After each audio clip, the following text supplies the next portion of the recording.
On April 4, 2012, a dozen of us kids and a lot of adults rallied into Sacramento, California to take a stand against the state's policy of deforestation called clearcutting. Sierra Pacific Industries, the state's largest landowner and clearcutter, has the Board of Forestry in its pocket, and that's killing us. The Emerson family and the Board of Forestry are major contributors to climate change, biodiversity loss and extinction, and to the poisoning of our land, air, and water. Join us before it's too late and stop these greedy people.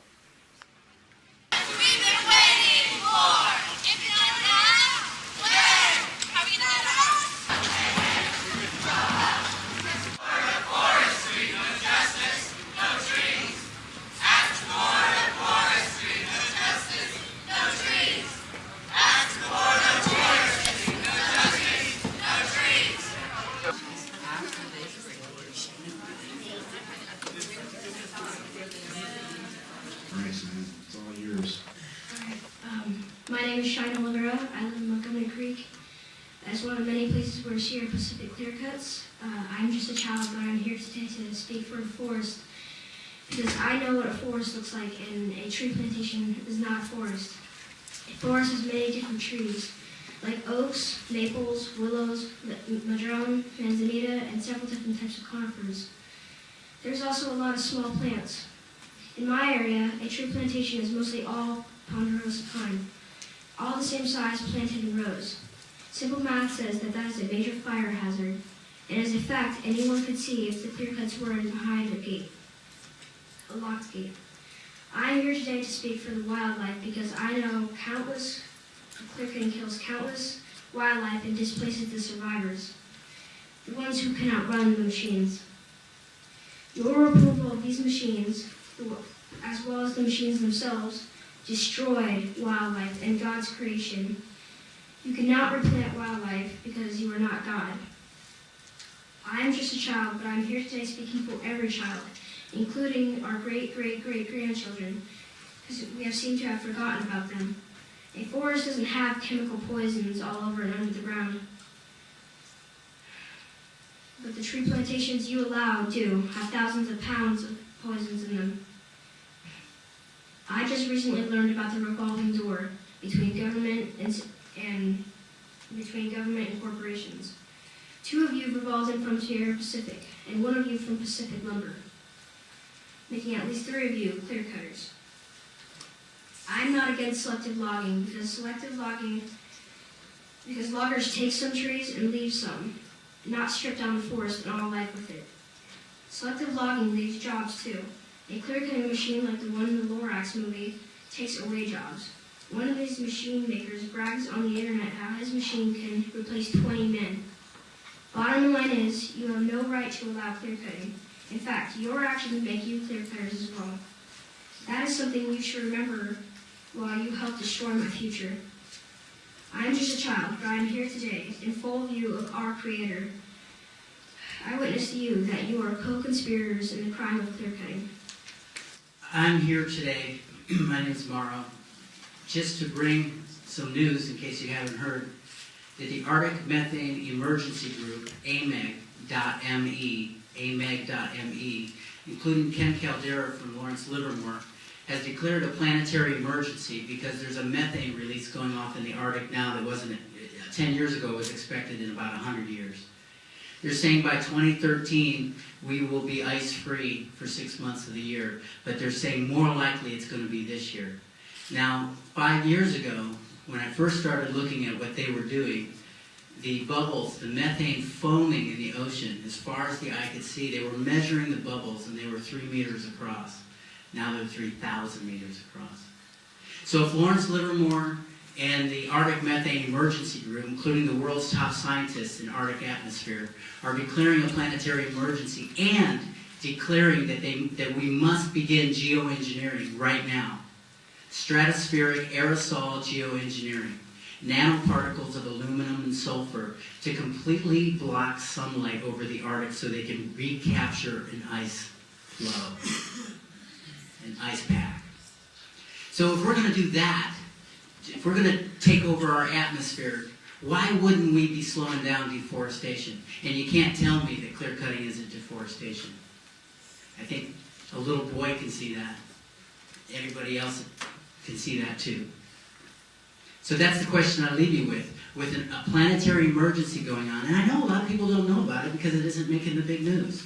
In fact, President Obama is talking about increased oil operations offshore. None of this makes sense to the American public when they find out something like that's going on. So I'm calling upon you to look into AMEG's and how you fit in that, in the bigger picture. Thank you.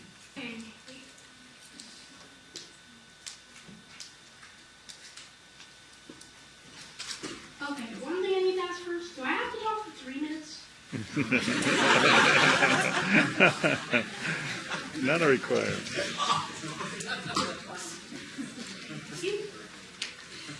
So I live in my house up in the woods, and it's a beautiful sight. I get to look up on the whole mountain, except for one little flaw, a huge square.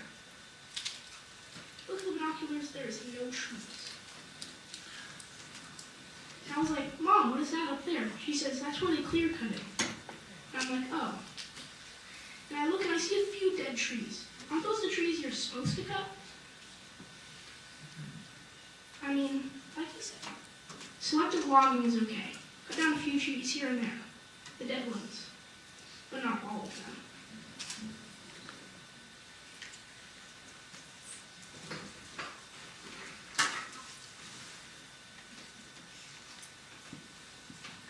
Okay, and that's mostly all I had to say. I live in the community of Big Bend, and I see clear cuts all around me, not just in one little spot on the hill. They just pop up every year more and more. I watch at least 15 to 20 logging trucks drive by. They come working on my road at 3:45 in the morning. And they say, oh, we're just selective logging, we're not going to cut it all. And then I go up the road and I see what they've cut. And then I watch the chemical trucks come in, and I watch these non-speaking English folks in these trucks that have big crossbones on the saying chemicals beware. They don't have any protective gear or anything, and then they spray the forest with these chemicals. And I know about the human body, I know about this planet, and we need diversity to live on this planet. And when you cut down all the trees, and then you plant one strain of tree, that's not diverse. That isn't what nature is. Nature is a relationship between many elements, having that synergy. And I don't see a future for our children, for our children's children. I worry about my spring, and I worry about the toxic chemicals that they're putting on the ground right above me. Yet, my property doesn't touch their property, so they don't have to inform me at all, because I'm not exactly bordering them, but I'm just the property next door. I watch all the loggers in my community that are good people that want to support their families and make a living. I watch them lose jobs because of clear cutting. I'm ready for the Forest Service to get out of bed with the timber companies. And I'm waiting for us as citizens to stand up and say enough is enough. Every once in a while, me and my family go hike up to the top of the hill, and we look out and we can see Mount Shasta and the river, and we can almost see the lake nearby. But there's more squares cut out in all the trees than most of the other things you can see. And it's like terrible for wildlife and everything. So, I mean, what's the point of clear cutting? More trees cut down? So, that's all I really have to say. Thank you, sir. Hi, good afternoon. My name is Juliet Peck. I'm from Davis. And I'm here with a question about the watersheds that are forested watersheds, the source of 75% of California's water supply. Are there limits on how much forest can be converted to industrial tree farms in our watersheds? Is there a limit? Because there are certainly ecological limits, but what is the actual limit that the Board of Forestry has agreed upon the biodiversity in the forest can't be sustained in industrial tree farms. The habitat isn't there. So what is the cumulative effect of converting in the Sierra Nevada over 1 billion acres? Excuse me, 1 million acres, 1 million acres to industrial tree farms? What is the cumulative effect on our wildlife, on our diversity, and on our water supply?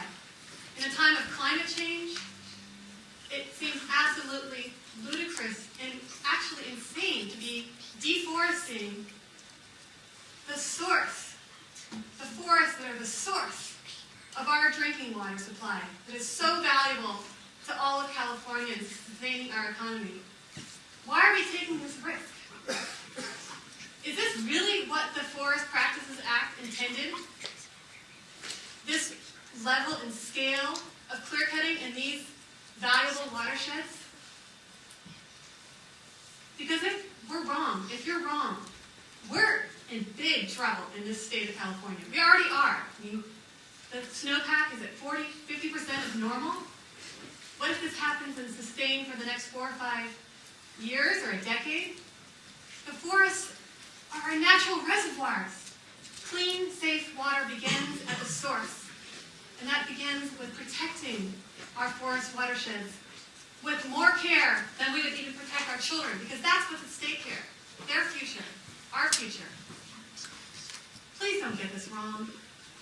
Figure this out. We've got to phase out clear cutting. You can get wood products out of the forest and sustain the industry without ecologically destructive clear cutting. Thank you. Good afternoon, Mr. Chair and members of the board. My name is Steve Elias. I live in Clearcut Country, Calaveras County. I was here twice during the Battle Creek discussion. Some of you may remember me. At that time, I made a simple request, and I made it again at the second public forum around Battle Creek, and I had a chance to say something.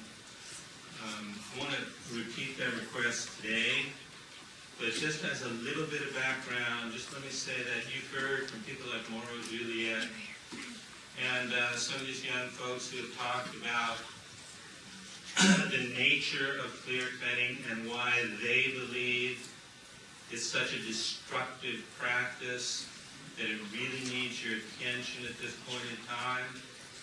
I have my own personal feelings, but I'm not even bring them up at this point, because I think that what's really necessary, if you guys have any respect for the people in this room, wearing the t-shirts, who've been trying to make something happen for years around this issue, if you have any respect for these people and what they stand for, you're going to open up the Board of Forestry to a discussion at the scientific level on all these points that have been brought before you, because that's what needs to happen. I've made that request twice. Basically what I've been told is, well, you know what?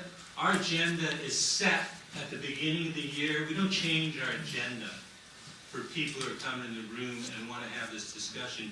You missed out on the agenda item when they were being decided. That's not really good enough at this point. There are too many people who care deeply about the issue for the Board of Forestry just to say, hey, you know what, you missed the agenda item turn, and so we can't have this discussion. We need to have this discussion. I said at a previous point that it doesn't have to be an overwhelmingly emotional issue. There are lots of folks who are not in the room today who can speak very eloquently about clear cutting. You can get Cajun James here to talk about all the benefits of clear cutting, and other folks that are related to the industry, but we need to have the discussion. Because I frankly do not feel that you guys are sufficiently informed. I say that with all due respect. You heard Mauro talking about climate change. That's a huge issue. But like I said, I don't get the pros and cons of clear cutting. I'm just asking that we have that discussion. So this is the third time I'm asking. I'm hopeful that before this forum is over, we can actually set a date because I know that you gentlemen are going to be talking about, and ladies are going to be talking about it. So why don't we open it up, bring in the science, bring in the folks who can make the arguments, and look at it with an open mind. I'm a lifelong resident of former logger from Shasta County. The transformation that I've witnessed in my lifetime is just kind of unbelievable to me that it's got to this point. My whole community in the area, the forest that I grew up in, were a total skeleton of what they were when I was when I was young. Like these people, they will never see it. And my concerns, I take my concerns to the Department of Fish and Game. My concerns because the native ecologies are being eradicated along with the native oak trees, the single most important food source in the forest, are being hacked and left standing dead in the forest because they're competition, thousands of acres.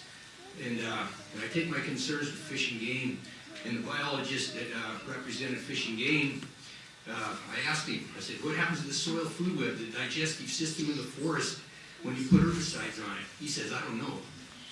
I showed him the satellite image of all the scale of the clear cutting. I said, all native habitat is being erased in here, and all the oaks are being hacked into and left standing dead in the surrounding forest. He says, I know. I said, so how's that being mitigated, for the oak tree, this valuable food source for wildlife? He told me, well, you'd have to prove that it's having a negative effect. And he finished up by telling me, honestly, I don't really have a problem with clear cuts because when I go deer hunting, they're helping me. And so that's what we're dealing with in the communities. Our environment is being ravaged. The New York Museum of Natural History took a poll of the American Association of Biological Sciences. Of 400 of the biologists, professional biologists, this was in '96. They said that they believe that within 30 years, a fifth of all species on our planet will be gone. 50% of them said that they believe that the loss of biodiversity and the loss of genetic diversity is a greater threat to our planet than is climate change, the ozone, and pollution combined. But they said nobody's really aware of that. And but the deeper that I get into it and study, the more that I think that everybody else should study it too. We need to look at the science because there's a much greater crisis that we're facing than economics, and it isn't far off. It's right there in front of us on the computer. So I urge you, everybody, to inform yourselves more and more and get up to date on the ecological crisis that our planet is in. Thank you.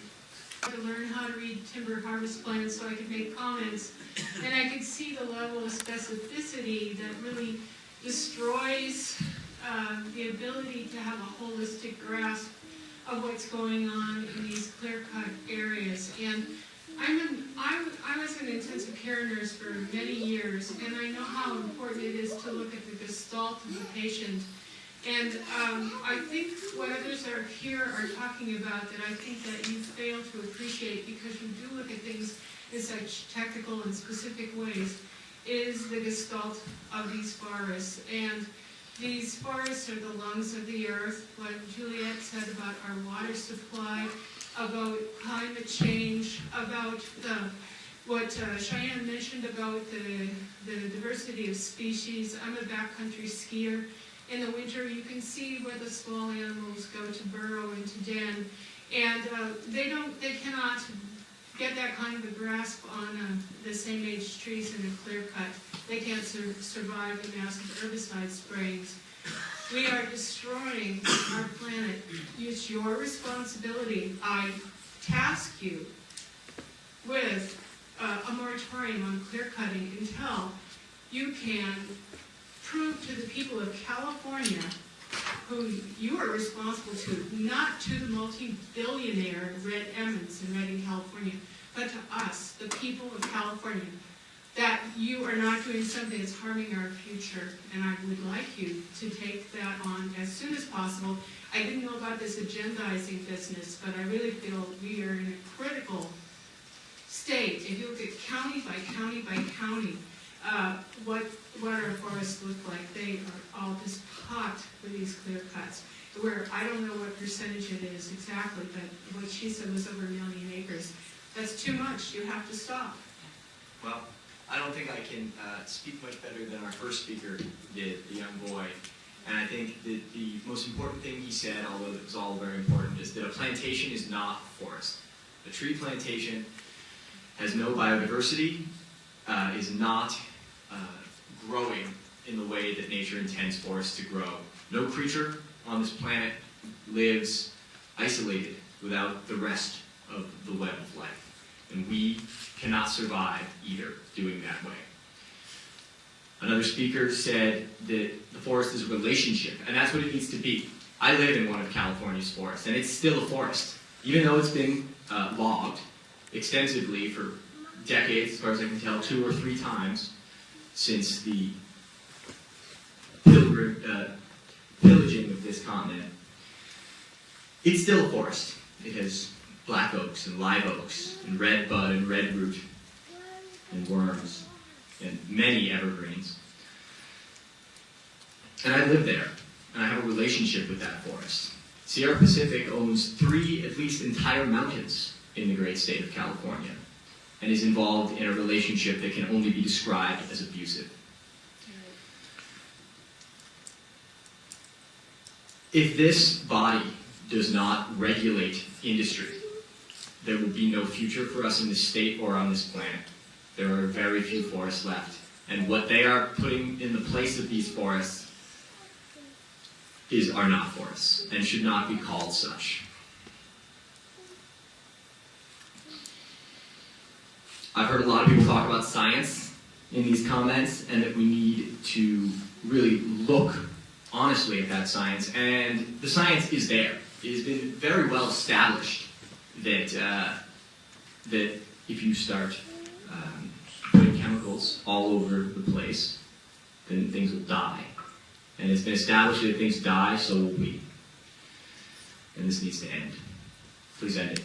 My name is Christina Kay. I've been traveling around California for the past 6 months tracking the Occupy movement.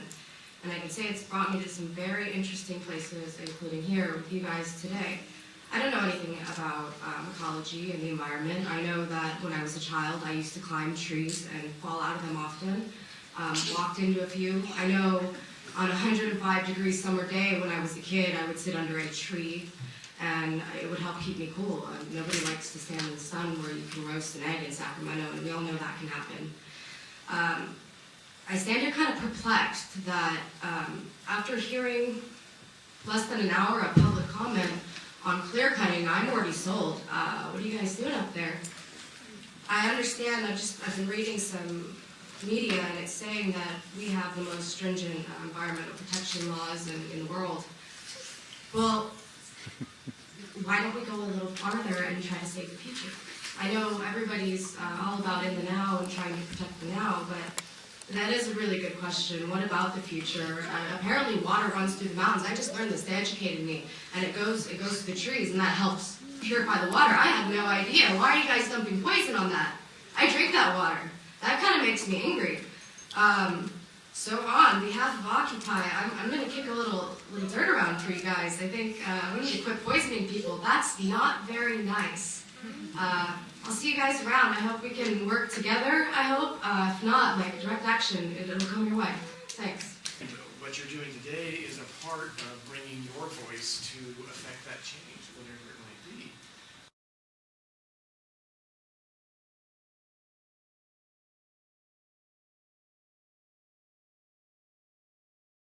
And so again, we're responsive to that. And when we work with property owners, we work with timber companies, we work with the environmental community. I make it a point, and I know the secretary does too, to meet regularly with all of the concerned individuals.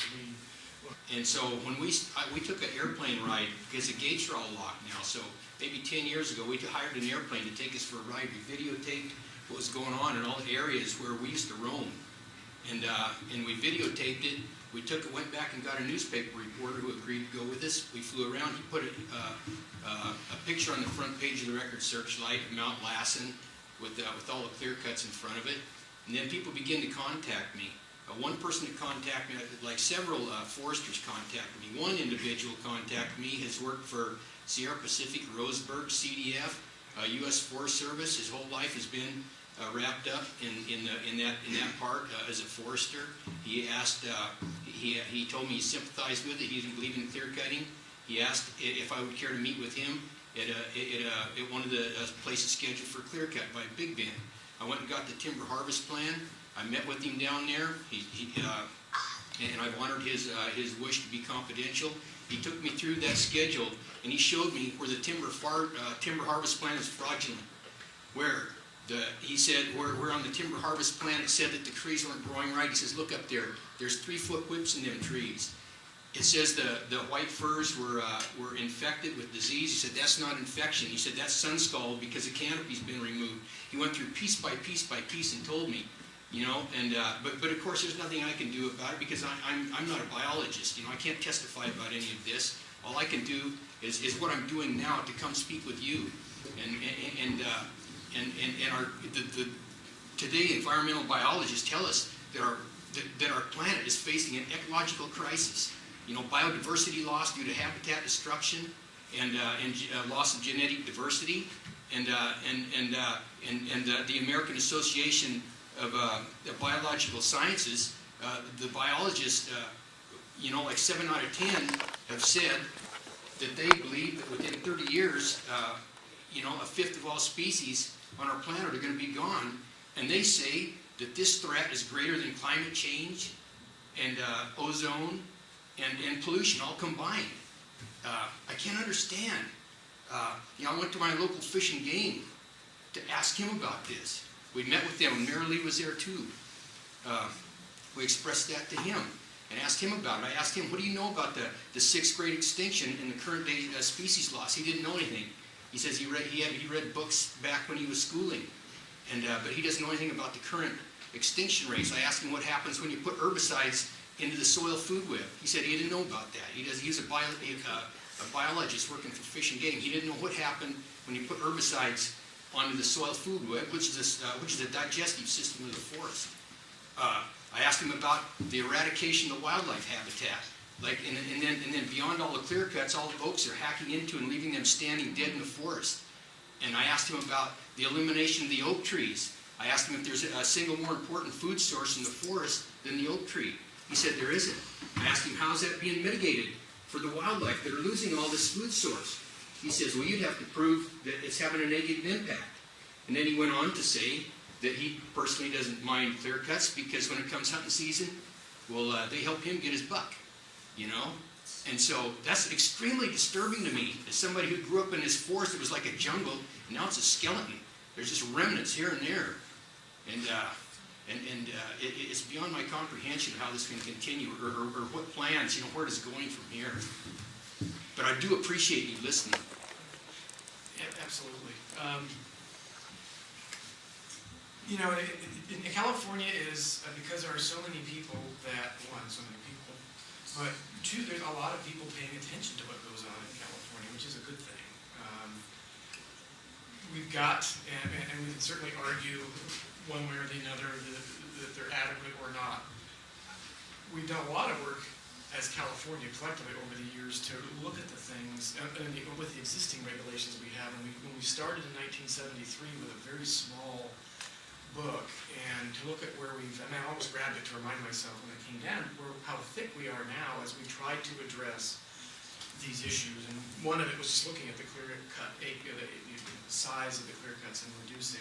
And I realized where they're located, those things tend to can mimic maybe the larger size where those concerns are. But I think all of it, what it tells me is that we as a state are listening. We are being responsive to what we see.